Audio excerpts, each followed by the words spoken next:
2 years ago I bought 5 Australian classic cars cheap for sale from the widow of a deceased backyard collector.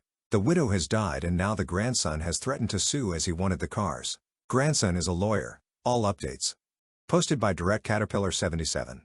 I'm close friends with a coworker, and we've helped his mother in her 80s with house maintenance. His mother's neighbor, I'll call her Elaine, was in her 90s in 2016, when Elaine's husband, who was in a home, died.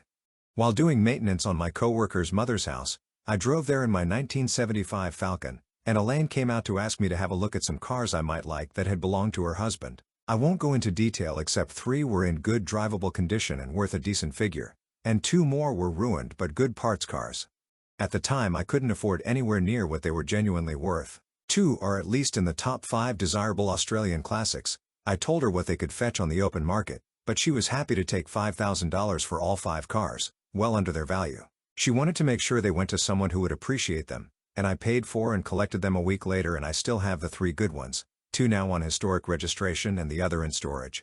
Elaine passed away in the middle of this year, and her grandson is on the warpath over the cars. He's found my contact details and phoned me several times threatening to sue for effectively stealing the cars from his grandmother, and has turned up at my front door once demanding the return of the cars. I have not been served or received anything in writing from him in a legal sense, only his business card, which sounds dodgy. I verified he's an actual lawyer as he claims through a website of his employer, which lists him with photo as specializing in commercial and insurance law just like his business card.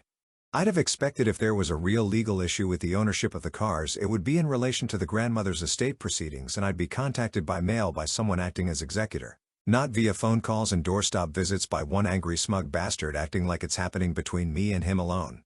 Since I'm not a lawyer and my presumptions could be completely out, I'm posting here.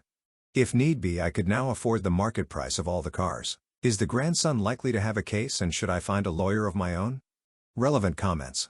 But if Elaine's husband left them to her in his will, she was free to do with them as she pleased, ergo, the grandson has no claim. He'd be banking on your uncertainty of that to strong-arm you into cutting a deal. Don't ignore any official summons or claims, but you can safely tell him to sod off over the phone. If you want to get really petty, you could contact his law firm and complain about him, but as long as he wasn't intimating that his employer was in any way involved, it's none of their business, so they could tell you cool, so what? Original OP. Thanks. Banking on my uncertainty is a good way to describe the vibe I'm getting from him. He's not exactly throwing his law firm's name around, but it is on the business card he gave me. Original OP on what the cars are.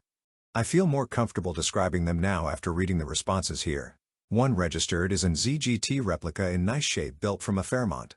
The other registered is an XB Fairmont coupe in excellent original condition, and the third I'm still working on getting back on the road is an ESSA sedan Falcon 506.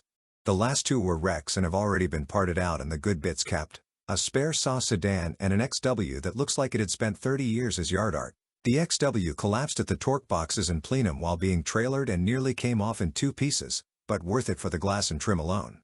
Update on the lawyer grandson threatening legal action over cars I bought from his grandmother. He's a real lawyer, but he lied about being her grandson. December 28, 2018, 13 days later. From my original post a couple of weeks ago. I spoke with my coworker about the issue and he talked with his mother, who clued me into her neighbor, Elaine, from my previous post, not having any grandsons.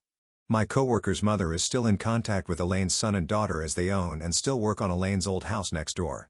She put them in contact with me. They wanted to know who it was who was actually threatening what about the cars, as Elaine has no grandsons, and we spoke. They identified the lawyer grandson as an old ex. He was once a partner of but not married to one of Elaine's granddaughters for a few years. He's also known to be in a lot of debt, which might explain desperate hunting for valuable items. Elaine's son and daughter reiterated that their dad had left instructions to Elaine for the cars to go to someone who'd cherish them, and they were happy they did, and glad to hear from me that they're still being looked after together. I haven't contacted the faux grandson's law firm yet.